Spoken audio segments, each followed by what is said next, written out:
Assalamualaikum warahmatullahi wabarakatuh. Selamat pagi Sobat Kastalk. Selamat datang di Kastra Talk, ruang diskusi santai bersama BEM Fakultas Teknik Universitas Jember. Pada episode kali ini kita akan membahas tema yang sedang ramai diperbincangkan di lingkungan mahasiswa, yakni Universitas Jember menuju PTNBH, peningkatan kualitas atau hanya sekedar branding. Perubahan status perguruan tinggi menjadi PTNBH sering kali dianggap sebagai perubahan yang sangat besar karena menuju kampus yang lebih berkualitas dan juga lebih mandiri. Nah, namun di sisi mahasiswa ini menjadi suatu isu yang sangat baru mengenai dampaknya terhadap mahasiswa itu sendiri, seperti biaya pendidikan, fasilitas pendidikan, juga kesejahteraan mahasiswa hingga ada kebijakan kampus tertentu. Dan tentunya hari ini kita sudah bersama narasumber kita yang akan membantu kita untuk mengkaji lebih dalam mengenai isu yang sedang kita perbincangkan hari ini, yaitu bersama narasumber kita ada Bapak Igam dan juga ada POV yang langsung dari Point of View Mahasiswa, ada Kak Isan di sini. Boleh diperkenalkan dulu Bapak, silakan. Boleh. Baik, perkenalkan nama saya Igam Aryawada. Saya adalah dosen di Fakultas Hukum Universitas Jember. Salam kenal untuk teman-teman semuanya. Salam kenal Bapak. Ya mungkin salam kenal semuanya. Nama aku Alfred Najmi, aku mahasiswa di Fakultas Teknik Universitas Jember. Salam kenal semuanya. Salam kenal Bapak. Salam kenal. Oke, di sini kita akan membahas mengenai Universitas Jember. Universitas Jember ini sekarang kita ada berada di posisi PTNBH. Nah, kemudian ada isu yang mengatakan bahwa Universitas Jember ini akan menjadi PTNBH. Sebenarnya PTNBH itu apa sih Bapak? Oke, baik, langsung aja ya. Jadi sebenarnya kalau misalkan teman-teman tahu sistem kampus itu sekarang terbagi menjadi 3 ya, yaitu Satuan Kerja, Satker, kemudian BLU, Badan Layanan Umum, kemudian yang ketiga ada PTNBH gitu ya, Badan Hukum gitu. Nah, yang mungkin sering menjadi pemikiran dari masyarakat sekarang adalah PTNBH itu sama dengan negeri yang diswastakan gitu. Nah, jadi pada akhirnya kalau misalkan kita lihat dalam konteks terkait dengan PTNBH itu, sebenarnya PTNBH itu dia itu adalah impact atau implikasi dari yang namanya Undang-Undang Nomor 12 Tahun 2012 tentang pendidikan tinggi. Nah, jadi kalau misalkan dibandingkan dengan sistem perguruan tinggi biasa atau satker atau BLU ya, PTNBH itu punya otonomi yang bisa dikatakan lebih luas lah ya untuk mengelola sumber daya manusianya, mengelola fasilitasnya gitu kan, dan lain sebagainya. Nah, jadi kalau misalkan kita lihat di bagian Satuan Kerja misalkan, nah Satuan Kerja itu fully dana gitu ya, itu dari negara gitu teman-teman. Ya, jadi arah kebijakan yang diambil oleh kampus itu juga dipengaruhi oleh kebijakan negara gitu. Nah, BLU itu kayak kita berdiri di area abu-abu gitu sebenarnya. Kenapa? Karena di satu sisi untuk biaya atau pendanaannya itu kita disubsidi dari negara, tapi di satu sisi kita harus mengelola sendiri. Nah, sedangkan BLU ini full gitu, dia harus mengelola BLU, PTNBH ya, PTNBH itu full gitu ya untuk mengelola yang namanya keuangannya sendiri, kemudian administrasinya sendiri gitu ya, kemudian sumber daya manusianya sendiri, fasilitasnya sendiri gitu kan, dan lain sebagainya. Nah, jadi yang saya ingin tegaskan di sini satu hal ya, otonomi yang besar itu harus diiringi, tentunya harus diiringi sama akuntabilitas dan yang juga besar. Jadi jangan sampai kampus itu menjadi bebas secara administratif tetapi kehilangan orientasi pelayanan publiknya, karena itu yang paling penting kan. Sehingga dengan menjadi yang namanya PTNBH dari kita posisi sekarang BLU, seharusnya Universitas Jember bisa menjadi kampus yang lebih baik lagi gitu untuk ke depan. Oke, jadi PTNBLU dan PTNBH ini sangat berbeda sekali ya Bapak ya. Kalau saya PTNBLU ini dari subsidi dari negara kemudian dikelola langsung oleh kampus. Namun untuk PTNBH ini berarti pure dari kampusnya itu sendiri ya, seperti itu. Mungkin dari POV-nya Kak Isan, sepengetahuan mahasiswa mengenai PTNBH itu seperti apa sih? Dari perspektif mahasiswa sendiri memang sebenarnya kalau dari aku nanya teman-temanku sendiri betul seperti yang dikatakan oleh Pak Igam itu, bahwasanya banyak mahasiswa itu sendiri pun masih belum tahu terkait dengan perbedaan dari PTNBH, PTNBLU dan yang paling tadi ya. Nah, untuk dari pengumuman mahasiswa sendiri bahwasannya yang sering ditakutkan itu kan adalah kenaikan dari UKT gitu ya, karena memang yang sering digembor-gemborkan itu adalah komersialisasi pendidikan gitu ya, karena memang nantinya dana APBN itu tidak akan diberikan lagi gitu ya, karena memang beban dari PTNBH akan ditanggung oleh universitas itu sendiri seperti itu.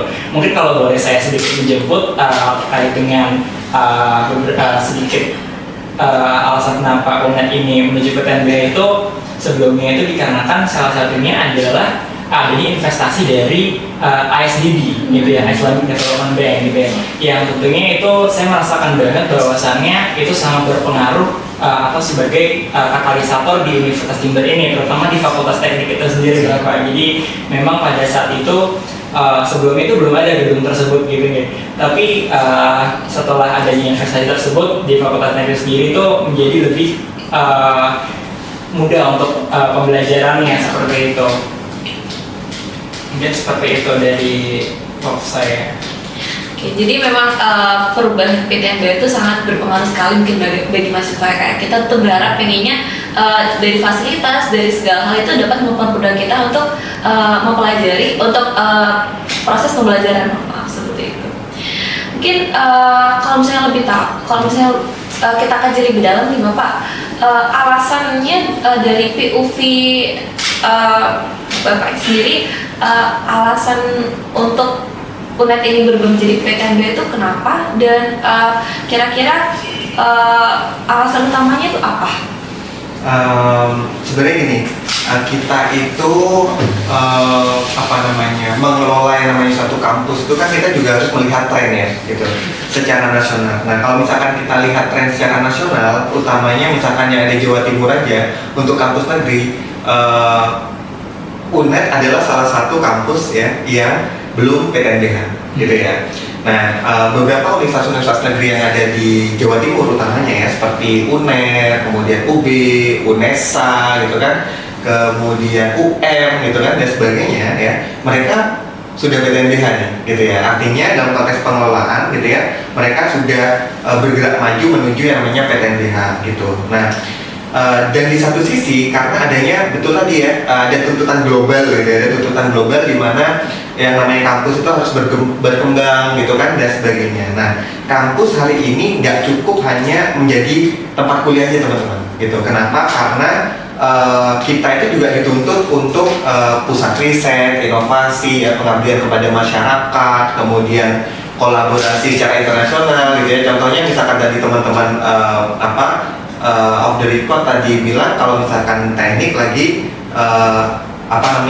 akreditasi internasional gitu ya. Nah, sedangkan di EVA kemarin juga sudah akreditasi internasional. Nah, jadi tentunya itu juga berpengaruh dalam konteks terkait dengan pengembangan SDM-nya juga gitu ya. Nah, tentu UNED ya ini ingin meningkatkan kapasitas itu sebenarnya teman-teman. Jadi dengan PTNBH ini kampus nanti akan memiliki peluang gitu untuk apa? Yang pertama untuk mempercepat kerjasama internasionalnya gitu ya. Kalau misalkan teman-teman tahu, bahkan di UNED aja sekarang itu kan udah mulai internasionalisasi ya gitu ya, udah menuju internasionalisasi itu sendiri. Nah beberapa prodi dan juga beberapa fakultas itu sudah mulai mengkaji terkait akreditasi internasional dan sebagainya. Untuk apa? Ya untuk mempercepat kerjasama internasional itu tadi. Kemudian yang kedua untuk meningkatkan kualitas risetnya. Nah, bayangkan kalau misalkan kita nggak PTNBH, setengah dana dari pemerintah, setengahnya dari kampus itu sendiri, gitu. Artinya pasti akan ada klasterisasi tuh, ya. Contoh dengan adanya Mbak Evi ya, yang sering kita sebut sebagai efisiensi ya di era pemerintahan sekarang misalnya. Nah, riset aja itu lumayan teman-teman, lumayan menurun terkait dengan pendanaannya gitu. Contoh kemarin ada riset di Hibah Bima misalkan, Kemenristek, Dikti gitu kan dan sebagainya, itu aja yang bisa lolos ya itu sedikit ya. Tadi malam kita baru mendapatkan informasi terkait dengan PKM ya, gitu ya, terkait dengan PKM. Nah, dan yang lolos hanya 8 proposal. Bayangkan ya, dari banyaknya proposal itu cuma 8 proposal yang lolos gitu. Kenapa? Saya juga konsen di sana karena saya reviewer gitu. Jadi saya agak bingung nih kenapa kok hanya 8 gitu ya. Nah, padahal kalau misalkan kita ingin meningkatkan kualitasnya, saya tentunya dana juga harus diperbanyak gitu ya, utamanya di kampus-kampus yang bisa dikatakan PTNBH tadi gitu sebenarnya. Kemudian fasilitas teman-teman ya, itu yang paling penting lagi adalah fasilitas. Kenapa? Karena dengan fasilitas itu kan sebenarnya teman-teman juga akan ditunjang gitu ya untuk proses pembelajarannya gitu kan dan sebagainya, sehingga pada akhirnya nanti teman-teman bisa nyaman gitu kan untuk belajar sebagainya. Nah, kalau sekarang kan tidak, prosesnya itu ya setengah dari APBN tadi, kemudian setengah dari dana yang dikelola oleh kampus yang melalui UKT kalian gitu kan dan lain sebagainya gitu. Nah, akhirnya ya udah, contoh nih ketika saya mau minta untuk saya butuh meja dong ini untuk karena kebetulan saya ketua tim percepatan prestasi di Fakultas Hukum gitu. Jadi saya meminta ya untuk membeli meja ataupun kursi gitu yang bisa digunakan oleh mahasiswa gitu ya, untuk mereka bisa mengerjakan berkas-berkas ya untuk lomba gitu kan dan sebagainya. Nah, tapi karena kita itu BLU, kita harus ngikutin SBU itu namanya ya, di keuangan ada namanya SBU gitu ya. Dan SBU itu sumbernya sumber dari aturannya itu dari Kemenq gitu. Nah, sedangkan kalau misalkan kita PTNBH gitu ya, kita bisa mengelola semuanya sendiri, paham ya? Nah kayak gitu. Jadi itu sih. Selain itu memperluas jejaring industri, kemudian mempercepat pengambilan kebijakan akademik gitu. Jadi secara kelembagaan itu langkah yang bisa dikatakan menurut saya itu rasional gitu ya untuk nowadays gitu ya di negara ini sekarang gitu untuk tingkat pendidikan dan sebagainya. Tetapi pertanyaannya sekarang bukan hanya mengapa ingin PTNBH sebenarnya ya, melainkan untuk siapa sih PTNBH itu gitu kan dijalankan gitu kan. Nah, kalau orientasinya itu hanya prestis institusi, kemudian ranking atau branding ya, maka mahasiswa itu juga tidak akan merasakan manfaatnya gitu, dan dapat dipastikan tidak akan mendapatkan manfaatnya. Tapi kalau misalkan orientasinya nanti peningkatan kualitasnya itu lebih kepada kualitas pendidikan dan juga kesejahteraan dan sivitas akademika termasuk mahasiswa itu sendiri, maka PTNBH ini bisa menjadi instrumen yang baik gitu sebenarnya gitu. Jadi menurut saya status PTNBH ini bukan tujuan akhir sebenarnya teman-teman ya, tapi ini hanyalah tools gitu ya, atau alat gitu yang bisa digunakan bagaimana nanti alat ini digunakan untuk mengembangkan kesejahteraan dari sivitas akademika itu sendiri. Itu sih. Oke, baik. Wow, sangat ini perubahannya sangat ini banget Bapak ya. Kalau misalnya kita kan kalau misalnya saya sendiri, UIV saya sendiri itu perubahan dari PTNBH kan ya udah hanya sekedar begitu saja. Maksudnya tidak ada yang perubahan yang akan mempengaruhi dari keseharian saya untuk menjalani pembelajaran seperti itu. Mungkin dari Kak Ihsan sendiri, ketika mendengar UNED ini akan menjadi PTNBH, respon dari Kak Ihsan itu bagaimana? Iya, sebenarnya kalau dari aku sendiri memang pada awalnya pasti akan langsung mikir ke statement aku awal tadi, apakah pendidikan itu akan kembali dikomersialisasikan gitu ya. Sebenarnya saya sendiri juga di organisasi gitu ya Pak, sudah merasakan gitu, seperti contoh memang meskipun itu merupakan sebuah alasan yang rasional, di mana ketika ingin meminjam sebuah tempat, namun tempat tersebut harus dibayar gitu ya, harus melakukan pembayaran padahal sebelumnya belum gitu. Atau mungkin contoh paling gampangnya itu UMC ya, sekarang mungkin sudah berbayar sekarang ya. Jadi mungkin kalau sekiranya nanti memang UNED ini menuju ke PTNBH, apakah nanti komersialisasi tersebut akan merambah ke seluruh sektor gitu ya? Karena dari statement dari Bapak Rektor sendiri itu saya kutip, yaitu untuk agar meminimalisir isu-isu internal seperti UKT, kenaikan UKT itu dilakukan dengan cara optimalisasi aset seperti agribisnis, industrial seperti kopi, kakao, dan tebu, karena memang kita kan berada di lingkungan yang memang fokusnya di agro gitu ya. UNED sendiri juga visinya kan agro gitu ya teman-teman. Nah, kalau melihat dari sini sebenarnya saya sendiri juga belum lihat seperti apa RAB yang ada ataupun revenue generatornya apakah memang sebesar itu sehingga nanti UKT tidak akan naik gitu ya, atau mungkin diambil dari tempat sewa-sewa, mungkin tadi seperti yang Bapak Igan bilang ada hotel gitu ya, tadi mungkin mangkrak ya. Apakah hal-hal tersebut benar-benar bisa dijadikan sebuah revenue generator gitu ya, karena kan memang ketika jadi PTNBH akan menjadi otonom gitu ya, tidak akan menerima APBN lagi gitu ya. Nah kemudian dana-dana ini apakah akan cukup atau nanti malah membebankan kepada mahasiswa itu sendiri gitu ya. Dan kalau kita melihat dari tentunya kalau di teknik kita sendiri ya, kita punya namanya feasibility studies gitu. Kita akan melihat portofolio sebelum kita benar-benar mengimplementasi sebuah project. Nah sementara kalau di UNED itu sendiri kan kita tahu ada project Hambalang ya, yaitu palang pintu gitu ya, yang dimana dari mahasiswa sendiri sebenarnya sering banget bertanya-tanya kenapa bisa sebuah akademisi yang mempunyai cara berpikir ilmiah, logis dan runtut itu ternyata ketika mengimplementasi sebuah proyek, namun proyek tersebut ternyata gagal gitu ya sampai sekarang gitu ya, tidak ada penanganan lebih lanjut. Jadi memang pertanyaan terbesar kami adalah apakah revenue yang ada cukup untuk menopang seluruh operasional yang akan dilakukan oleh kampus tanpa membebani UKT dari mahasiswa itu sendiri. Mungkin seperti itu. Oke, Kak Isan ini sudah menyinggung UKT Bapak. Kalau misalnya PTN BLU ini masih ada subsidi dari APBN ya. Kemudian kalau misalnya sudah menjadi PTNBH ini akan 100% dana pendanaan dari kampus. Dari pertanyaan Kak Isan, apakah memang benar atau realistis kalau misalnya ketika Universitas Jember ini sudah menjadi PTNBH, kekhawatiran mahasiswa mengenai peningkatan biaya kuliah atau UKT itu benar? Iya, semua orang berkhawatir ya. Betul ya. Jadi kalau misalkan pertanyaannya apakah itu realistis, jadi kalau misalkan kita lihat, saya kira kekhawatiran dari teman-teman semuanya gitu ya, utamanya mahasiswa itu hal yang wajar dan sangat-sangat realistis gitu. Kenapa? Karena tadi ya seperti siapa yang saya bilang ya tadi, kalau misalkan kita lihat memang posisi kita memang sekarang BLU gitu. Dalam artian ya setengahnya ada subsidi, kemudian setengahnya ada dana yang dikelola sendiri oleh kampus gitu. Nah, sebenarnya kita itu nggak boleh menutup mata gitu ya teman-teman, bahwa di beberapa perguruan tinggi manapun gitu ya, perubahan menuju yang namanya PTNBH itu memang sering diikuti yang namanya kenaikan biaya gitu ya, pendidikan gitu utamanya gitu ya. Kenapa?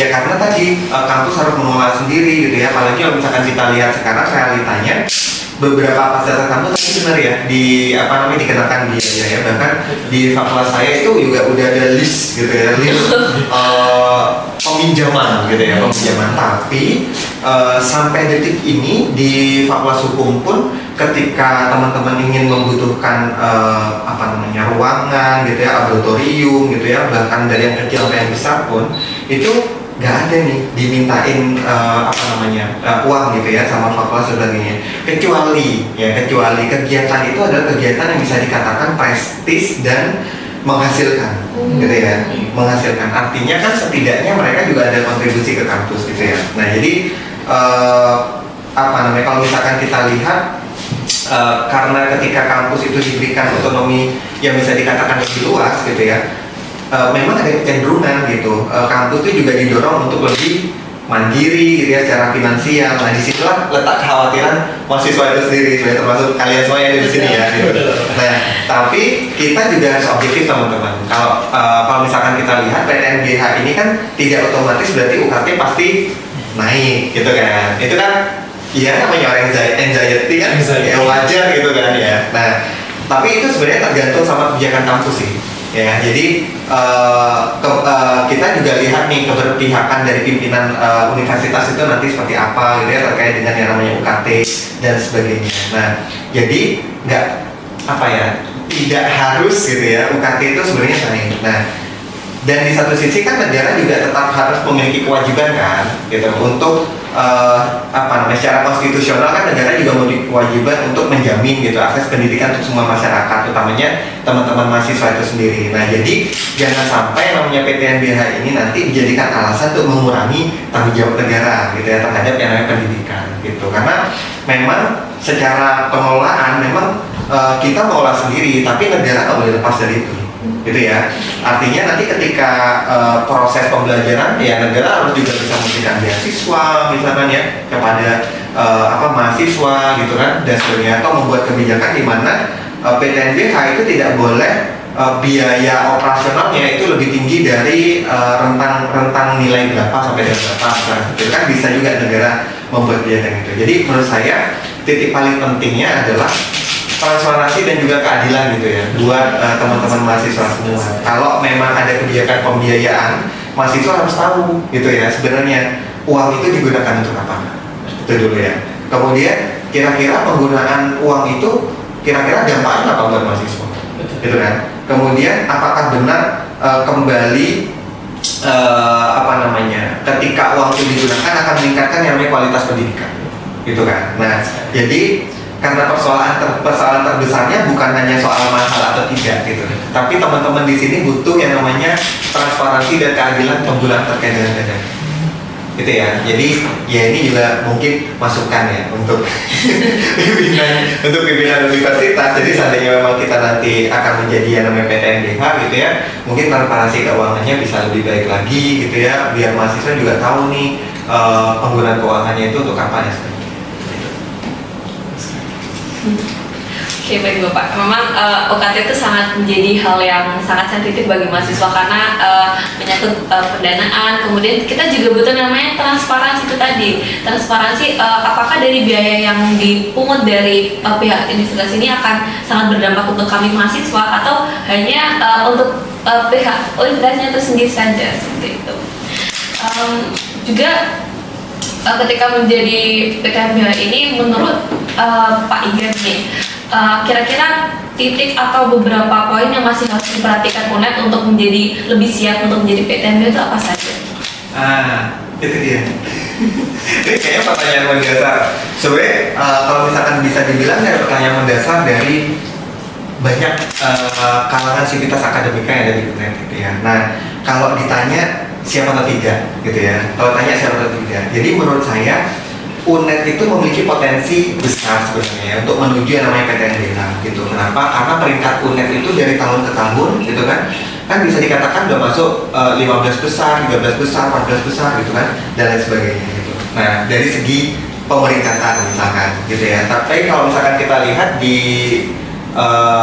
Jawa Timur pun UNED itu adalah salah satu universitas yang bisa dikatakan prestisius lah ya gitu. Kalau misalkan kita lihat, mohon maaf saya tidak menggaung-gaungkan FH gitu ya. Contoh misalkan FH aja sekarang udah jadi 10 besar law school gitu ya terbaik yang ada di Indonesia. Jadi pada akhirnya sekarang kan banyak mahasiswa-mahasiswa itu yang mereka itu pengen kuliah di FH UNED gitu misalkan. Nah, jadi kalau misalkan kita lihat ya tadi ya kita punya sumber daya manusia yang baik, kemudian jumlah mahasiswa yang bisa dikatakan lumayan dan cukup banyak gitu ya, dan perkembangan institusi yang bisa dikatakan itu cukup pesat. Nah, tetapi kesiapan PTNBH itu tidak boleh hanya diukur dari administrasi dan juga dokumen formalnya aja gitu. Nah, kenapa? Karena yang paling penting adalah pertama kesiapan tata kelola gitu. Kalau misalkan tata kelolanya nggak bagus, kita udah jadi PTNBH, pasti nanti kita akan kesulitan tuh untuk mengelola yang namanya semua aset atau sumber daya yang ada di dalam itu sendiri gitu ya. Apalagi UNED itu kan asetnya kan banyak banget ya. Ada kampus Bondowoso, kampus Lumajang, Pasuruan, Probolinggo, mungkin nanti akan ada di beberapa kampus di beberapa kota lain gitu kan. Nah, kemudian budaya transparansinya itu sih yang paling penting tadi ya. Jadi kalau misalkan budaya transparansinya udah bisa dikatakan cukup baik gitu ya, itu oke, nggak apa-apa. Ayo kita menuju yang namanya PTNBH gitu. Nah, terus profesionalisme birokrasi gitu ya. Contohnya aja ya, misalkan karena saya bersama fakultas hukum gitu ya, jadi saya contohkan yang paling dekat aja gitu ya. Jadi kalau misalkan kita contohkan aja misalkan di fakultas hukum, saya nggak tahu di fakultas lain ya. Di fakultas hukum itu karena kita udah ZIWBK gitu ya, jadi tidak ada lagi yang namanya mahasiswa itu membawa makanan bingkisan dan sebagainya untuk dosen ketika mau ujian dan sebagainya gitu. Ketika ketahuan ya pasti ditangkap. Kalau ditangkap, apa itu namanya? Dilaporkan gitu ya. Pasti bisa dilaporkan dan sebagainya. Kayak polisi aja kita ya. ditangkap gitu ya. Nah jadi kalau misalkan kita lihat memang profesionalisme birokrasi itu penting banget teman-teman. Yang utamanya terkait misalnya di EFA sekarang pengajuan untuk sidang semuanya itu online melalui namanya silat hukum di Fakultas Hukum gitu. Nah jadi semuanya online, jadi udah nggak perlu ketemu lagi dengan komisi bimbingannya gitu ya. Dan nanti setelah diajukan nanti akan muncul tuh pembimbingnya siapa, kemudian pengujinya siapa gitu dan sebagainya. Jadi semuanya itu berdasarkan file gitu ya. Jadi udah nggak ribet gitu ya untuk minta tanda tangan harus pergi ke sana. Kalian udah cukup tinggal di rumah gitu ya, ajukan dari rumah, tunggu gitu ya. Kalau misalkan belum ada progres dan sebagainya, ya udah tanyakannya kita akademik gitu. Prosesnya udah nyampe mana dan sebagainya. Jadi itu profesionalisme birokrasi yang ya saya harapkan di semua fakultas itu seperti itu, minimal gitu ya. Gitu ya, minimal gitu. Jadi itu. Kemudian kualitas layanan ya, utamanya kalau misalkan ya sorry banget ya, kadang-kadang kan rumah itu kan dilihat kadang-kadang dari kamar mandinya. Ya, kita kalau misalkan kita lihat di beberapa tempat gitu ya, kamar mandi rusak atau mangkrak gitu, kemudian kamar mandi bisa dikatakan kotor gitu kan dan sebagainya. Nah itu kan menunjukkan bahwa ya kualitas layanannya kurang bagus nih, kurang baik nih gitu kan. Bahkan ada yang pengelolaannya sudah lumayan bagus saja itu nggak terlalu bagus gitu. Nah kemudian kesiapan mental institusi. Kenapa? Karena kita akan bersaing secara global kan? Gitu. Kita akan bersaing secara global. Jadi karena PTNBH itu menuntut kampus bergerak lebih mandiri, lebih cepat, tetapi yang paling penting juga mereka harus akuntabel gitu. Nah kalau sistem pengawasannya belum kuat, ya transparansinya belum sehat gitu ya, dan partisipasi mahasiswanya itu belum dibangun, maka PTNBH justru beresiko melahirkan persoalan baru pasti nanti gitu. Karena menurut saya kesiapan itu bukan sekedar siap secara struktur ya, tapi juga harus siap secara budayanya gitu. Ini yang paling penting itu adalah budayanya. Yang harus kita perhatikan adalah apakah sumber daya manusia yang utamanya mahasiswa, dosen, TND gitu ya, di semua fakultas yang ada di UNED sudah baik gitu. Nah itu yang paling penting sebenarnya. Jadi menurut Pak Igam sendiri sudah siap belum sih Universitas Jember ini menjadi PTNBH? Nah itu pertanyaan cukup sulit sebenarnya untuk saya jawab ya gitu. Kalau misalkan dibilang sudah siap, ya bisa jadi tidak sih. Kalau di persentase berapa persen? 70%. 70% masih ya. Karena kan sekarang juga masih kita sedang masa pengajuan ya untuk PTNBH itu, dan kita juga masih belum tahu hasil lebih lanjutnya seperti apa karena beberapa berkas mungkin masih direvisi dan sebagainya gitu. Oke, baik. Wow, penjelasan mengenai PTNBH itu sangat detail sekali dari Pak Igam, teman-teman semuanya, karena memang PTNBH ini menjadi langkah baru untuk Universitas Jember menjadi PTN yang lebih baik, harapannya seperti itu. Mungkin dari Kak Ihsan sendiri, harapannya ingin menyampaikan apa untuk Universitas Jember ini sebelum menjadi PTNBH? Ya, of course pasti banyak ini juga merupakan kelanjutan suara dari mahasiswa teman-teman yang lain gitu ya. Pertama mungkin betul dari yang kata Pak Igam katakan terkait dengan budaya ya. Jadi memang berkaitan dengan fasilitas juga, dikarenakan memang kami dari bawah saya teman-teman semua juga pasti kan menggunakan sebuah tools atau software gitu ya Bapak, di mana software itu memerlukan sebuah license. Nah jika memang mata kuliah tersebut menuntut untuk sebuah mata kuliah yang advance, sementara tools-toolsnya belum mumpuni, maka mungkin sekiranya ketika nanti UNED menjadi PTNBH untuk license tersebut atau server tersebut ataupun fasilitas-fasilitas yang ada itu dapat dicukupi gitu ya. Nah seperti itu. Kemudian juga terkait dengan tadi terkait dengan revenue atau pendapatan tadi, memang terus seperti yang kata saya juga bahwasanya sekiranya semuanya dapat ditransparansikan ya gitu, di akuntabilitasnya ditingkatkan juga gitu ya, karena memang kami sendiri sebagai mahasiswa pada saat itu juga ketika audiens dengan rektorat, alhamdulillah memang beberapa data memang ditampilkan, namun sekiranya terkadang masih ada beberapa data memang yang disembunyikan seperti itu. Jadi mungkin itu harapan-harapan dari saya dan mungkin teman-teman saya juga. Terima kasih. Baik, dari mahasiswa itu memang banyak sekali harapannya untuk PTNB ini kan, Kak Isan. Karena apa namanya, apakah memang ini tuh sangat berdampak untuk kita atau memang hanya sekedar branding saja seperti tema kita itu. Nah, ini kita masuk ke pertanyaan yang inti dari tema kita hari ini, yaitu apakah PTNB ini benar-benar menjadi langkah peningkatan kualitas pendidikan atau hanya sekedar branding saja? Oke, pertanyaannya cukup sulit ini ya. Dari tadi cukup sulit ya. Jadi saya harus mengkaji dengan detail gitu ya.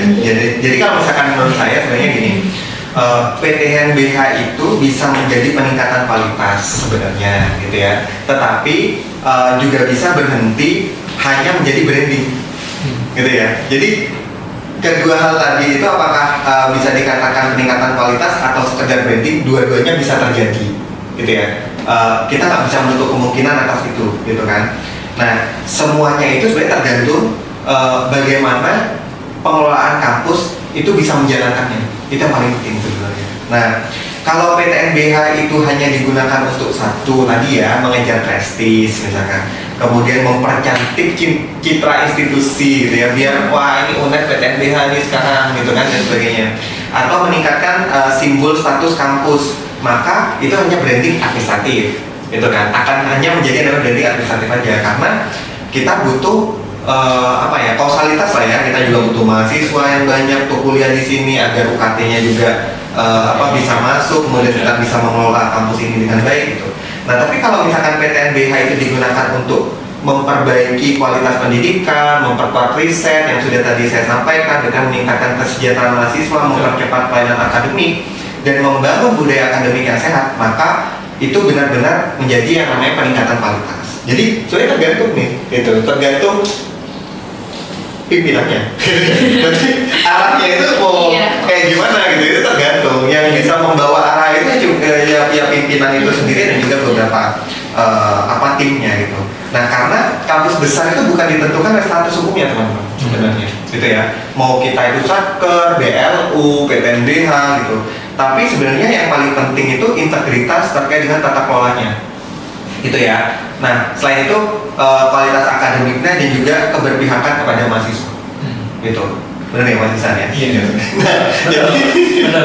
Jadi menurut saya mahasiswa hari ini itu sudah sangat kritis ya, seperti Mas Isan tadi gitu. Nah, karena menurut saya mereka itu atau kalian semua yang di sini itu tidak hanya melihat nama besar kampus, ya kan? Tapi juga ingin melihat apakah kebijakan kampus benar-benar berdampak nggak buat kalian dan sebagainya, gitu.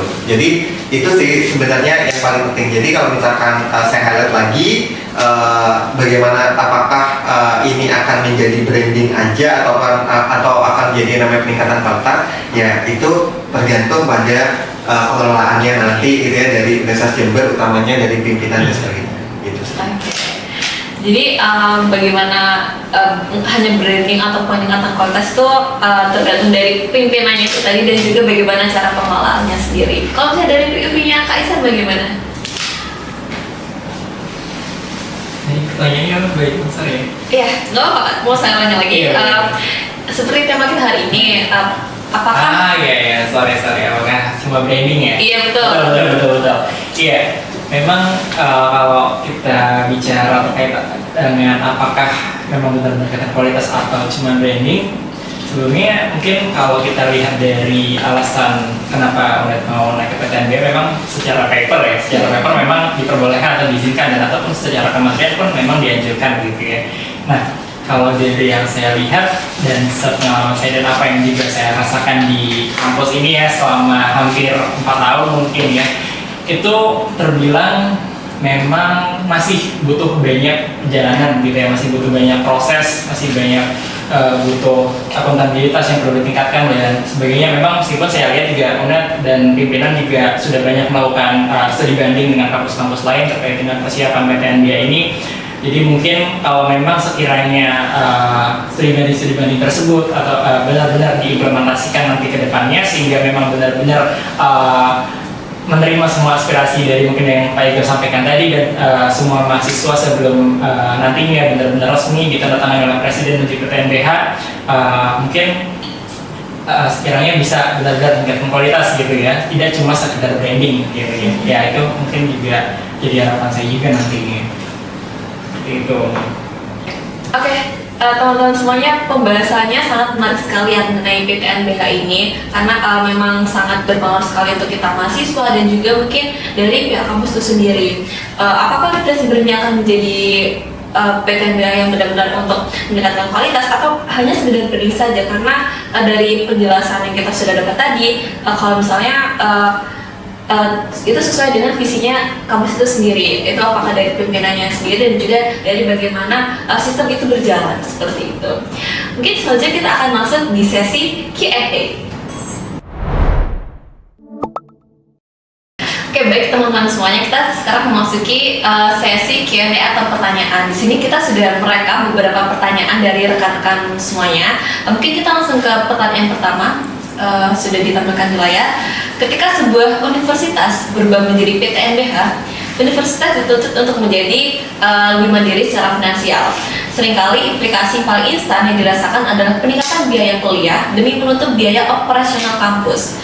Bagaimana Universitas Jember menjamin bahwa status PTNBH ini benar-benar fokus pada peningkatan kualitas akademik dan bukan sekedar memindahkan beban finansial dari dompet dari negara ke dompet orang tua, dan apa indikator konkret yang disiapkan agar Universitas Jember tidak terjebak pada komersialisasi berkedok otonomi? Ya, mungkin dari Pak Igam dulu, bagaimana? Oke, ini pertanyaan yang bisa dikatakan penting ya. Dan apa ya, kembali lagi ini menjadi kekhawatiran dari dan juga kegelisahan dari semua orang ya, baik itu masyarakat maupun mahasiswa itu sendiri. Nah, saya kira kita harus jujur nih teman-teman ya, kira-kira kekhawatiran itu bisa dikatakan valid atau tidak gitu ya. Tapi kalau misalkan kita lihat dalam konteks saat ini, ya kekhawatiran valid ya, karena di ekonomi gitu ya, kita juga butuh lumayan punya dana yang banyak gitu ya untuk perkuliahan dan sebagainya. Nah, karena dalam praktek di beberapa perguruan tinggi sebenarnya transisi menuju yang namanya PTNBH itu memang sering dibaca publik sebagai awal komersialisasi pendidikan sebenarnya gitu. Nah, tapi kita itu juga harus membedakan antara yang namanya otonomi ya secara penuh gitu ya dengan yang namanya lepas tanggung jawab negara gitu. Nah, itu kan dua hal yang bisa dikatakan berbeda ya satu sama lain. Nah, ketika kita membicarakan yang namanya PTNBH, memang itu memberi ruang kampus lebih mandiri dalam mengelola semuanya ya tadi ya, keuangan, SDM gitu kan dan sebagainya. Tapi negara tetap harus memiliki tanggung jawab atau kewajiban secara konstitusional gitu untuk menjamin yang namanya akses pendidikan untuk semua masyarakat itu sendiri. Nah, jadi sebenarnya ya teman-teman nggak perlu khawatir terkait dengan itu gitu ya. Nah, dan kita lihat memang kampus itu tidak boleh menjadikan yang namanya PTNBH itu sebagai legitimasi untuk membebankan seluruh biaya itu kepada masyarakat, mahasiswa ataupun orang tua itu sendiri gitu. Nah, menurut saya kalau misalkan tadi ditanyakan indikator konkretnya, yang sederhana adalah yang pertama, apakah kualitas akademik itu benar-benar meningkat atau tidak kalau misalkan PTNBH itu dilakukan gitu ya. Yang kedua, apakah fasilitas pendidikan itu membaik gitu ya. Nah, yang ketiga, apakah riset itu berkembang? Karena itu kan penting ya, karena kita kan pekerjaan kita sebagai sivitas akademika kan tridharma universitas kan gitu. Jadi riset pun juga harus berkembang, pengabdian pada masyarakat pun juga harus berkembang gitu. Nah, kemudian yang keempat, apakah pelayanan mahasiswa itu lebih baik kalau misalkan kita PTNBH. Nah, yang kelima, apakah akses pendidikan bagi kelompok ekonomi lemah tetap terjamin? Itu yang paling penting gitu. Kalau yang naik itu hanya UKT ya, tapi kualitasnya tidak berubah, berarti kan ada yang salah tuh dalam konteks orientasi kebijakannya gitu kan. Nah, karena itu PTNBH dia harus membangun atau harus dibangun dengan prinsip yang namanya akuntabilitas dan juga transparansi. Jadi tadi mahasiswa harus tahu gitu ya. Jadi mahasiswa harus tahu. Jadi nggak boleh tiba-tiba membuat kebijakan tapi tanpa adanya transparansi, karena kembali lagi yang pasti akan dirugikan adalah sivitas akademiknya dari kampus gitu. Nah, jadi kita harus tahu uang itu dikelola untuk apa, prioritas pembangunan kampus itu untuk apa gitu kan, dan sejauh mana sih yang namanya kebijakan itu bisa dikatakan nanti akan berdampak langsung pada yang namanya kualitas pendidikan. Jadi menurut saya ukuran keberhasilan dari yang namanya PTNBH bukan seberapa besar pendapatan dari kampus itu sendiri, tapi seberapa besar peningkatan kualitas akademiknya nanti ketika kita sudah menjadi PTNBH. Jadi yang telah saya rekap atau saya rekap dari pernyataannya Pak Igor tadi, jadi memang mahasiswa itu harus tahu ya Bapak ya, bagaimana transparansinya pihak universitas ke mahasiswa itu sendiri, karena memang itu sangat berpengaruh untuk dari segi finansial kita sendiri, karena apakah yang kita berikan kepada universitas itu sesuai dengan hak kita yang kita dapatkan juga. Oke. Mungkin dari POV-nya Kak Ahsan bagaimana? Iya, terima kasih atas pertanyaannya. Mungkin saya terkait dengan statement dari Pak Igor tadi, sebetulnya saya sangat setuju juga ya terkait dengan bagaimana nanti jika UNAN ini menjadi PTNBH gitu ya, tentunya harus selaras dengan output yang ditimbulkan terkait dengan peningkatan kualitas pendidikan, fasilitas dan sebagainya. Dan jika memang hal tersebut nantinya malah berkebalikan, ya malah menimbulkan kenaikan UKT dan sebagainya, tentu itu pasti akan menimbulkan sebuah kekacauan mungkin ya, chaos gitu ya untuk mahasiswa itu sendiri ya. Mungkin ujungnya bisa saja dengan apa yang terjadi kemarin gitu ya. Kita tahu bahwasannya sistem untuk pemilihan golongan UKT itu terjadi error di mana golongan miskin itu mendapatkan UKT tertinggi gitu ya. Itu kan menunjukkan sistem yang masih belum optimal gitu ya, belum berjalan sesuai semestinya, dan ini menunjukkan bahwasannya seperti yang saya bilang di awal, bahwasanya masih perlu proses sepertinya gitu ya kalau memang benar-benar ingin menjadi PTNBH nantinya gitu. Jadi memang kalau sekiranya akademik fasilitas dan sejenisnya itu meningkat sesuai dengan branding tersebut gitu ya, jadi kualitas linear dengan branding tentu tidak masalah gitu ya. Tapi kalau sebaliknya mungkin itu yang akan menjadi masalah besar bagi mahasiswa di Universitas Jember itu sendiri gitu ya. Tentu kita tidak akan tinggal diam pastinya gitu ya, kita akan menuntut keadilan untuk akademik kita sendiri gitu ya, karena ini tentu akan menjadi tuntutan bagi orang tua kita juga gitu ya. Mungkin seperti itu. Oke, baik, terima kasih Kak Ahsan. Memang ini sangat hal yang sensitif untuk kita mahasiswa karena juga menyangkut orang tua ini segalanya bagi kita. Jadi bagaimana dari takutnya kita sebagai mahasiswa itu lebih membebankan ke orang tua kita gitu, dan juga takutnya dari pihak universitas itu tidak apa yang kita dapatkan itu tidak sesuai dengan apa yang kita berikan seperti itu. Oke, kita masuk ke pertanyaan yang kedua. Banyak PTNBH yang baru akhirnya sibuk membuka prodi-prodi non-eksak yang dalam tanda kutip pasaran banget atau skema kelas internasional hanya untuk mengejar revenue atau pendapatan demi survival institusi. Jika Universitas Jember sedang mengajar status ini, bagaimana strategi konkretnya agar tidak terjebak pada komersialisasi atau branding sekedar agar terlihat elit di jajaran universitas top, sementara fasilitas dasar laboratorium, birokrasi, fakultas atau rektorat, kesejahteraan dosen non-PNS, akreditasi prodi, dan kualitas riset di akar rumput justru stagnan? Oke, dari pertanyaan mahasiswa ini, bagaimana tanggapan dari Pak Iga? Oke, panjang banget ya pertanyaannya ya. Ini kayak pertanyaan disertasi ya. Oke, jadi ini ya. Jadi sebenarnya ini tuh kritik yang sangat relevan sebenarnya. Nah, karena salah satu resiko terbesar dari namanya PTNBH itu memang ketika kampus tuh mulai berpikir untuk terlalu korporatif gitu, teman-teman.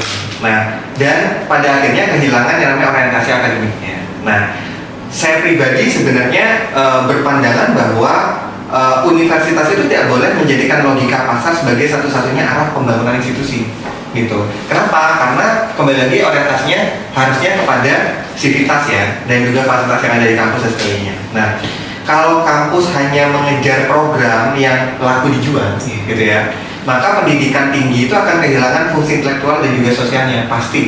Nah, karena menurut saya strategi yang bisa dikatakan sehat harus dimulai dari prioritas internal terlebih dahulu. Artinya, satu harus ada pembenahan laboratorium gitu ya. Misalnya di teknik ada laboratorium ya.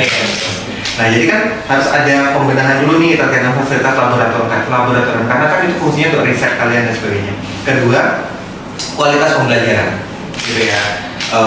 Contoh nih, jangan sampai ada jam kosong gitu ya, atau dosen tidak mengajar gitu kan dan sebagainya. Karena kan kembali lagi yang dirugikan lagi adalah mahasiswa kan, ketika pada akhirnya teman-teman nggak kuliah, meskipun saya tahu di UNED seneng ya kalau nggak ada kuliah gitu ya. Nah tapi kembali lagi itu merugikan gitu ya untuk mahasiswa dan sebagainya. Nah kemudian reformasi birokrasinya itu juga merupakan hal yang bisa dikatakan penting. Kemudian kesejahteraan dosennya juga penting tadi ya, yang seperti yang pertanyaan tadi. Kemudian penguatan riset dan akreditasi program studi itu harus menjadi fondasi utama terlebih dahulu. Nah karena percuma teman-teman bicara internasionalisasi ini misalkan ya, kita kan sekarang wah UNED menuju internasionalisasi 2030 berapa ya, 35 atau 36 atau 30 berapa gitu ya. Nah kalau misalkan masalah besar dasarnya itu internalnya belum selesai gitu kan, percuma kita mau bicarakan internasionalisasi. Nah kampus itu kita itu juga harus berhati-hati agar tidak terjebak dalam yang namanya simbolisme elit gitu ya. Karena kadang kampus itu terlalu sibuk membangun citra modern teman-teman, gitu ya. Kita harus PTNBH karena seluruh PTN yang ada di Jawa Timur semuanya udah PTNBH, gitu ya. Satu-satunya kita aja yang belum, gitu misalkan ya. Enggak, jadi nggak boleh kita membangun citra atau terlalu sibuk membangun yang namanya citra modern tadi. Nah, tapi kualitas atau pengalaman akademik mahasiswanya itu sehari-hari itu justru yang harus kita prioritaskan ya untuk berubah dan sebagainya. Nah, menurut saya PTNBH yang sehat bukan kampus yang paling banyak membuka kelas premium atau kelas yang mahal dengan internasionalisasi tadi ya, kita mengundang banyak student dari luar negeri itu kan dan sebagainya. Tapi kampus yang menurut saya PTNBH yang sehat itu adalah kampus yang mampu menjaga namanya kualitas akademiknya secara merata. Itu yang paling penting sih dari semuanya. Oke. Berarti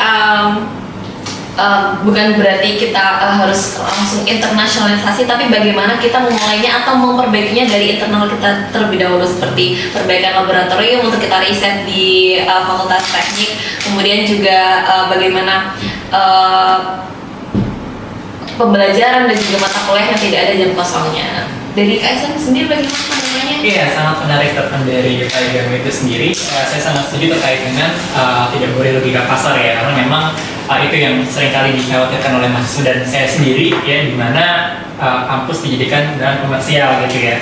Nah, kemudian juga memang kalau terkait statement bahwasannya dosen dari mengajar itu jujur masih cukup banyak ya, terutama di pengalaman saya gitu ya, dan tentu ini sangat tidak cukup baik karena kita udah membayar UKT namun tidak sesuai dengan apa yang kita dapatkan. Terlebih lagi nanti semisal adanya produk-produk baru yang mungkin tidak terlalu diperhatikan gitu kan, yang hanya sebagai bahan komersialisasi untuk mendapatkan revenue aja tadi seperti itu. Jadi memang takutnya komersialisasinya itu terlalu tinggi hanya untuk sekedar branding gitu ya, tanpa adanya peningkatan kualitas yang berarti gitu ya. Jadi sangat disayangkan gitu kalau cuma hanya sekedar embel-embel Purpose University gitu ya, tapi untuk kualitas pendidikannya masih lokal gitu ya, atau masih sangat terbelakang gitu ya, mungkin seperti itu.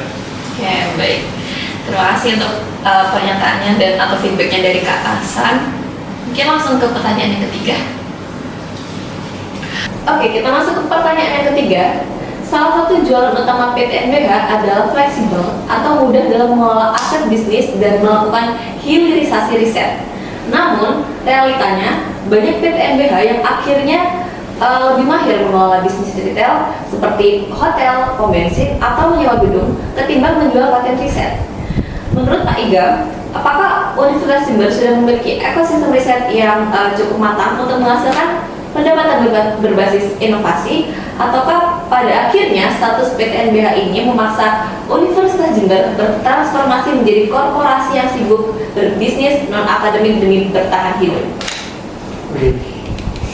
Pertanyaannya sadis banget ya, demi bertahan hidup gitu ya. Oke, sebenarnya ini kritik yang bisa dikatakan paling sering muncul juga ya di nasional ataupun di beberapa kalangan akademisi ya.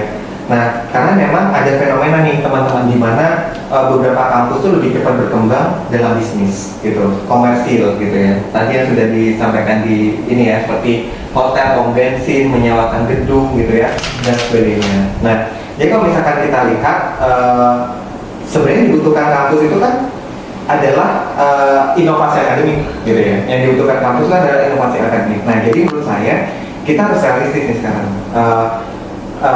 Riset itu kan sekarang lebih mengutamakan yang namanya hilirisasi ya, hilirisasi riset gitu ya.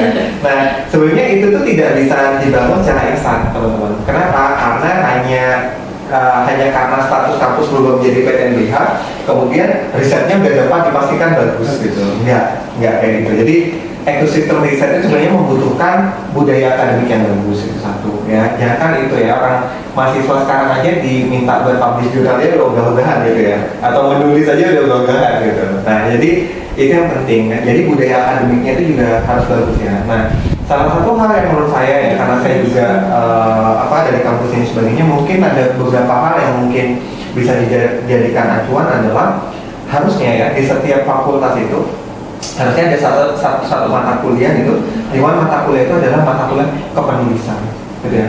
Harusnya ada di semester 1. Kenapa? Karena ini penting gitu. Untuk apa? Untuk membangun budaya riset tadi gitu. Nah, kita kan nggak pernah ya, maksudnya di semester 1 kita udah dikasih materi-materi yang teknik, materi-materi hukum gitu kan, tapi kita nggak pernah dikasih materi-materi dasar gitu. Nah, cuman pada akhirnya mahasiswa diberikan tugas untuk mengerjakan makalah misalkan, ya. Nah, dan di satu sisi mereka nggak tahu gimana caranya nulis kan, tumpang tindih ya antara yang namanya tugas tadi dengan apa yang harusnya diajarkan. Nah, kedua terkait dengan pandangan riset ya, kembali lagi gitu, karena kita juga sekarang juga sedang masa EPI ya, efisiensi itu. Jadi pendanaan riset juga bisa dikatakan sangat terbatas gitu ya, sangat terbatas. Nah, sebenarnya ketika kita PTNBH harusnya riset nggak boleh terbatas gitu. Jadi ya udah, kalau misalkan seandainya memang itu form atau konteks risetnya itu memang benar-benar bagus, harusnya ada pendanaan dari kampus gitu. Kemudian selain itu ekosistem riset itu juga membutuhkan yang namanya kolaborasi industri gitu ya.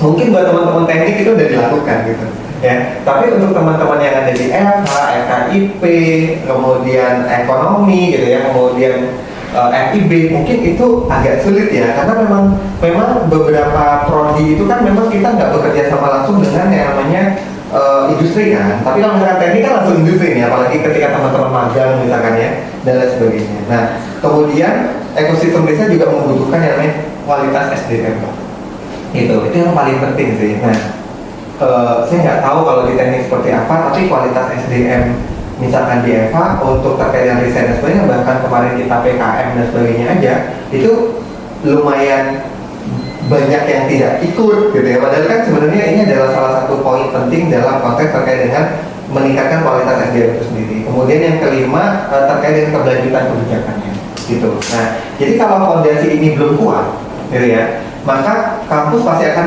cenderung mencari sumber pendapatan yang bisa dikatakan lebih cepat tadi gitu. Kenapa? Karena menurut sebagian banyak kampus ya, bisnis non akademik itu sangat-sangat menguntungkan gitu. Nah, jadi saya tidak mengatakan bisnis kampus itu salah ya gitu. Jadi boleh kampus berbisnis, apalagi kita sekarang mau isunya mau ini ya, BGN, ya gitu.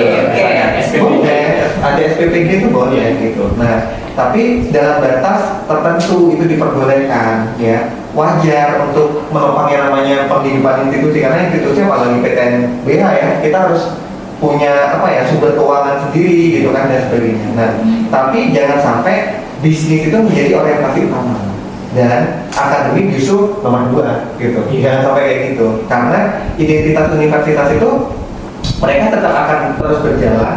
Basisnya itu adalah ilmu pengetahuan dan inovasi. Kalau PTNBH hanya menghasilkan ekspansi bisnis saja seperti yang ditanyakan tadi ya, tanpa penguatan riset, maka kampus itu bisa dikatakan sedang bergerak menuju korporatisasi gitu ya, pendidikan utamanya, bukan transformasi akademik gitu. Nah, jadi menurut saya tantangan UNED ke depan adalah memastikan bahwa yang namanya otonomi itu sendiri secara finansial itu digunakan untuk memperkuat yang namanya ekosistem akademik, bukan sekedar memperbesar unit usaha itu sendiri. Itu sih. Baik, terima kasih pernyataannya dari Pak Igam. Mungkin dari Kak Hasan ada feedback. Yes, of course. Ya, menarik sekali ya Pak Igam. Tentunya dari apa yang telah dijelaskan Pak Igam itu betul semua ya teman-teman. Nah kemudian salah satu terkait statement yang dijelaskan yaitu riset kolaborasi industri ya. Itu juga hal yang sebenarnya meskipun saya teknik Bapak itu jujur masih terasa kurang juga gitu ya rupanya, karena kalau dibandingkan dengan teman-teman saya yang mungkin ada di kota-kota besar seperti contoh Surabaya, Jogja ataupun Jakarta, itu memang kolaborasinya sangat masif gitu ya. Mungkin kalau terkait salah satu tadi case atau contohnya itu di KMHI kemarin, itu sayang sekali bahwasannya Titan itu dari Universitas Jember itu memang sangat sulit sekali untuk mendapatkan kolaborasi sponsor gitu ya. Sementara di Surabaya itu lebih mudah, jauh lebih mudah gitu. Jadi kalau kita melihat mobilnya itu ada stiker-stiker sponsor, itu kita tuh sangat dikit gitu Bapak. Bahkan cuma industri lokal aja gitu ya, tidak merambah ke industri-industri nasional gitu ya. Sementara di Surabaya bahkan mungkin sekelas UNES saja udah mendapatkan industri nasional gitu ya. Jadi itu memang menurut saya di Jember ini memang salah satu kekurangan geografis juga mungkin ya di situ terkait dengan industri. Nah jadi memang kalau terkait dengan ekosistem riset, memang ini yang perlu ditingkatkan nanti ketika menjadi PTNBH gitu ya menurut saya sebagai mahasiswa. Dan tentunya terkait dengan akses ke jurnal-jurnal itu yang sangat penting juga bagi saya dan sering juga di teman-teman fakultas teknik itu karena kita kesulitan, tapi respon dari atasan memang hanya jawaban-jawaban normatif mungkin ya Bapak ya seperti itu. Jadi ya saya harap terkait dengan budaya dan tadi mungkin yang harusnya dibawa ke PTNBH itu dapat diimplementasikan dengan baik gitu sehingga tidak terjadi korporatisasi seperti yang dijelaskan Kak Igam tadi. Ini seperti itu kan? Oke, terima kasih Kak Hasan. Oke, masuk pertanyaan keempat. Transisi menuju PTNBH menuntut produktivitas yang jauh lebih tinggi, terutama dalam hal publikasi internasional atau Scopus dan pencapaian IKU atau indikator kinerja utama. Di sisi lain, birokrasi internal dalam lingkup fakultas dan mungkin universitas seringkali justru semakin rumit. Bagaimana pihak Universitas Jember memastikan bahwa perubahan status ini meningkatkan kualitas kesejahteraan dan ekosistem kerja dosen, teknik, UKM atau Ormawa, atau mahasiswa, bukan malah menciptakan kesenjangan baru antara pihak lain. Bagaimana tanggapan dari Pak Igam? Oke. Sebenarnya PTNBH itu kan memang punya tuntutan gitu ya. Jadi kalau misalkan kita lihat memang PTNBH itu membawa tuntutan yang namanya produktivitas yang bisa dikatakan lebih tinggi gitu. Kenapa? Karena publikasi internasional itu harus meningkat gitu ya, target IKU itu juga harus meningkat, kompetisi itu meningkat gitu kan, dan sebagainya. Tapi kampus itu juga harus ingat gitu bahwa institusi akademik itu tidak bisa dibangun hanya dengan tekanan target administratif aja gitu. Kalau produktivitas pada akhirnya nanti naik, tetapi kesejahteraan dan juga ekosistem kerja yang ada di dalam itu nggak bagus gitu ya, ya itu memang harus diperbaiki terlebih dahulu gitu. Jadi kalau misalkan kita lihat semuanya itu nanti akan lahir justru kelelahan secara institusional tuh makin tinggi gitu ya. Nah, jadi menurut saya ada beberapa hal yang harus dijaga. Pertama, birokrasi internalnya juga harus bisa dikatakan dipangkas dulu, bukan malah diperumit gitu. Jadi jangan sampai dosen itu lebih sibuk mengurus administrasi dibandingkan mengajar dan juga meneliti gitu. Jadi kalau misalkan kita lihat ya banyak banget administrasi ya, ngurus akreditasi gitu ya. Nanti ada akreditasi internasional, jadi tim akreditasi internasional lagi gitu kan. Dan beberapa administrasi lainnya gitu. Nah, kemudian kedua, penghargaan terhadap dosen dan juga teknik itu harus proporsional gitu. Kenapa? Karena transformasi institusi itu tidak mungkin berjalan kalau misalkan sumber daya manusianya itu merasa tertinggal gitu. Nah, yang ketiga, mahasiswa dan ormawan ya, khususnya seperti teman-teman di sini gitu ya, harus tetap diberikan ruang partisipasi yang sehat gitu. Karena kampus itu tidak boleh menjadi terlalu administratif dan kehilangan ruang untuk berdialog. Karena kan masukan dari mahasiswa gitu, itu kan merupakan hal yang bisa dikatakan penting untuk perkembangan kampus ke depan kan. Nah, kemudian yang keempat, keberhasilan kampus itu jangan hanya berbasis angka gitu. Misalkan akreditasi kita dapat nilai 9 nih gitu, makanya kita unggul gitu kan dan sebagainya. Tapi kita harus lihat juga kualitas akademiknya itu juga harus bisa dikatakan diukur gitu. Dan kalau misalkan kita lihat dari iklim intelektual ya, dan juga ekosistem kampus itu sendiri atau kesehatan ekosistem kampus itu juga harus berpengaruh terhadap mahasiswa itu sendiri dan juga beberapa indikator keberhasilan dari kampus. Jadi nggak boleh cuma sekedar angka-angka gitu kan dan lain sebagainya. Itu sih. Oke, baik. Untuk menuju PTNBH ini kan pasti kan Universitas Jember kan ingin berkualitas yang lebih tinggi lagi, namun kan tidak boleh mengesampingkan beberapa indikator seperti tadi kayak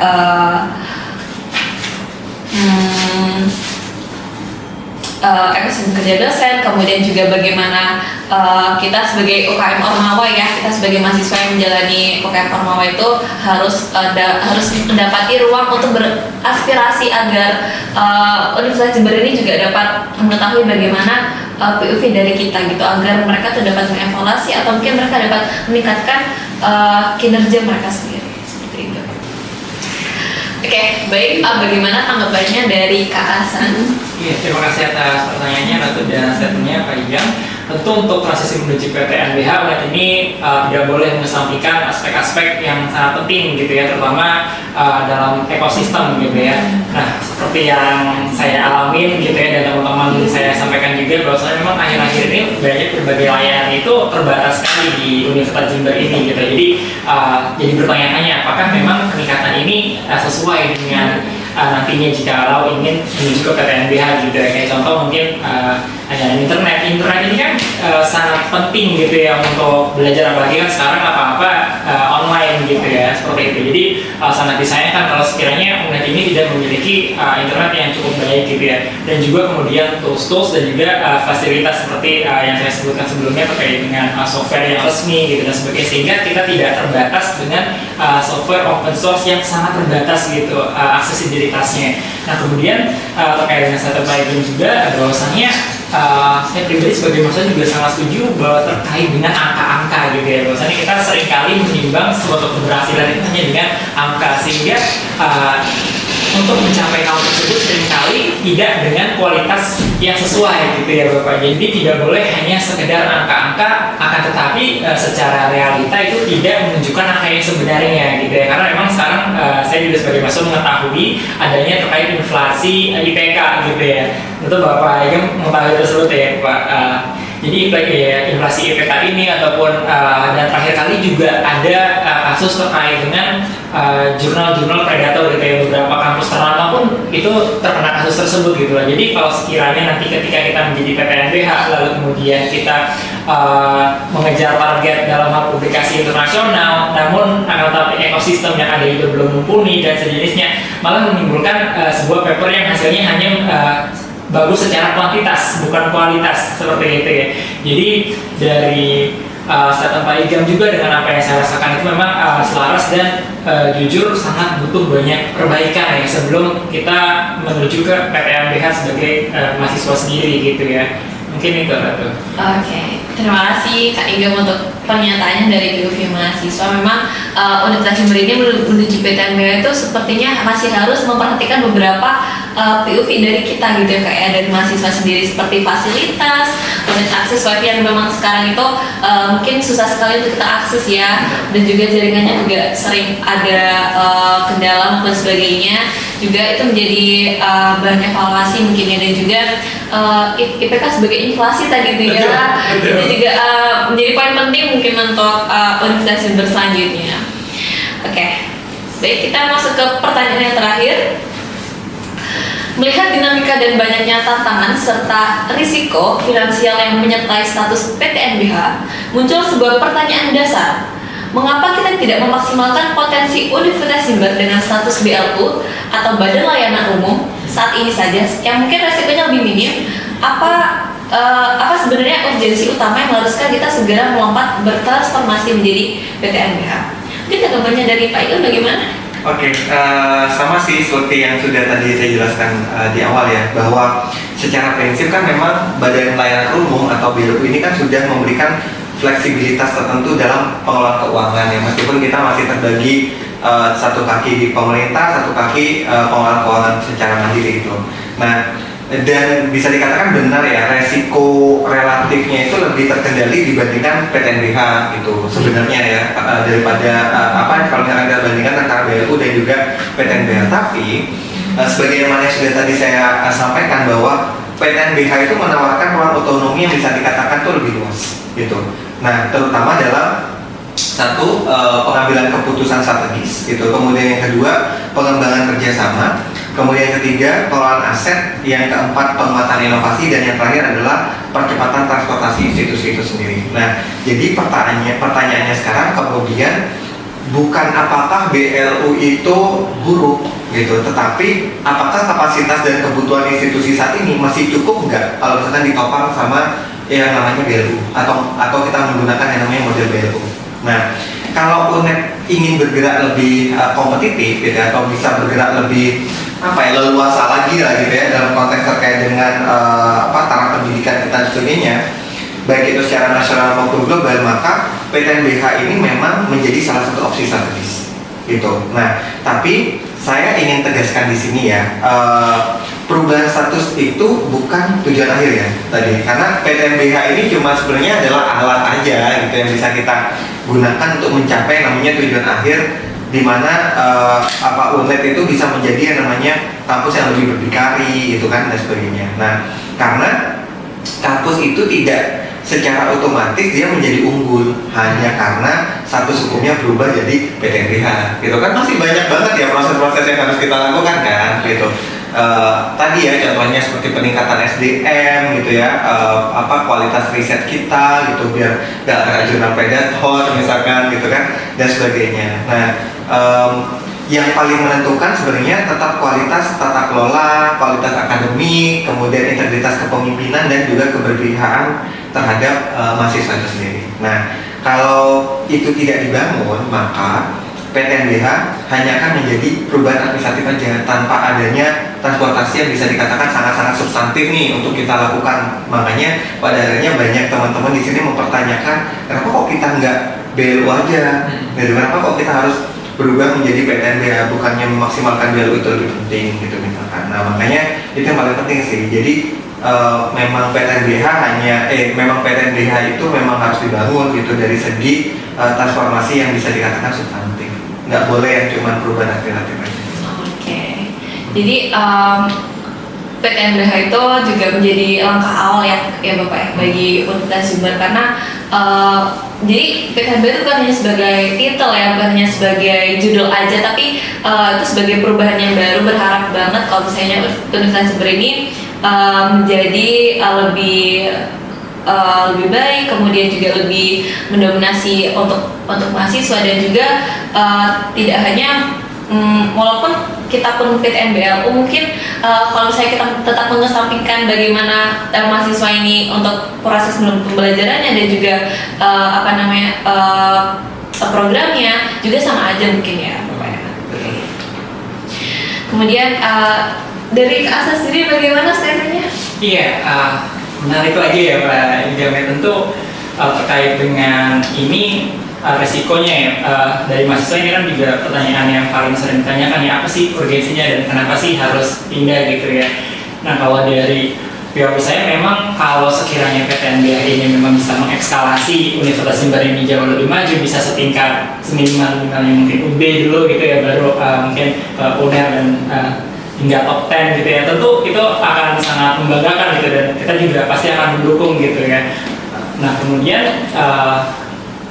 kalau dilihat dari sebelumnya terkait dengan penambahan fasilitas yang dilakukan oleh investasi IPSDB itu sebenarnya kalau di satu sisi memang memungkinkan gitu ya di satu sisi, tapi apakah kedepannya konsistensi tersebut bisa tetap dimunculkan gitu, seperti yang Pak Ijam bilang, akuntabilitas tata kelola yang sudah ada apakah akan semakin baik ke depannya, meskipun sebelumnya terdapat portofolio cukup baik gitu ya, tapi melihat portofolio yang ada seperti palang pintu dan sebagainya, terus kemudian juga terkait dengan aspirasi mahasiswa yang terhalang karena tidak adanya BEMU, yang dimana faktanya BEMU di Universitas Jember sendiri itu tidak ada gitu ya, yang dimana kemarin teman-teman aliansi mahasiswa itu cukup sulit gitu ya untuk berkomunikasi dengan pihak pimpinan gitu ya, ke rektor, jadi memerlukan effort yang cukup besar gitu ketimbang dengan adanya BEMU untuk mengadvokasi aspirasi dari mahasiswa itu sendiri. Tentu ini menurut saya adalah PR yang sangat besar gitu ya, ketika nanti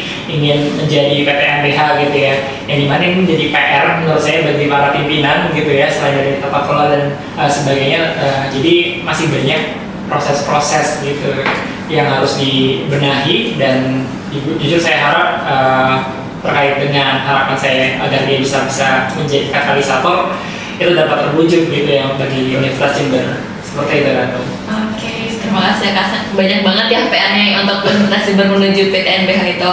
Bukan hanya sebagai PTNBH aja, entah itu PTNBLU maupun PTNBH, tapi bagaimana cara perguruan tinggi itu untuk menjadi perguruan tinggi yang memang dia tuh sangat loyalty sekali untuk mahasiswanya dan juga civitas akademika seperti itu. Oke, baik, terima kasih sekali untuk Pak Igam dan juga Kak Hasan yang sudah menyempatkan waktunya sekali untuk kita berbincang dan juga mengkaji dan juga mendalami ya bagaimana isu Universitas Jember ini akan menjadi PTNBH. Mungkin semoga ini bermanfaat untuk rekan-rekan atau teman-teman yang sudah menyaksikan ini, sudah menjawab pertanyaannya dan juga sudah puas dengan pengetahuannya seperti itu. Baik, terima kasih Pak Igam dan juga Kak Hasan. Mungkin dari saya moderator mohon maaf apabila terdapat salah kata ataupun perbuatan yang kurang mengenakan di hati maupun di pikiran. Ya, seperti itu. Saya Rata Ardibodo Panita. Wassalamualaikum warahmatullahi wabarakatuh. Waalaikumsalam.